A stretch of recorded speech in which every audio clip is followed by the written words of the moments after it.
culmine este llamado que le estamos haciendo el día de hoy a todos los nacionales haitianos. Tienen un plazo de 24 horas.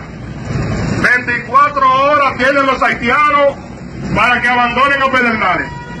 Mañana a las 10 de la mañana se vence el plazo.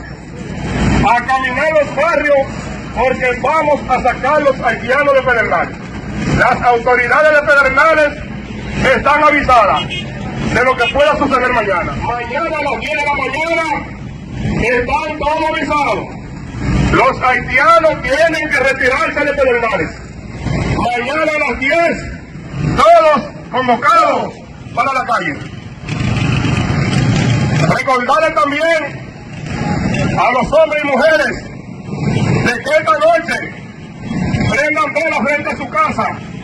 Prendan todo el mundo velas frente a su casa, porque nos mantenemos en vigilia permanente. A las 10 de la mañana se vence el plazo.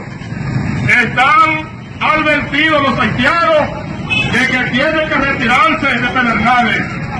Todos lo queremos aquí. Mañana a las 10 de la mañana, todos y todas salir a caminar a la calle.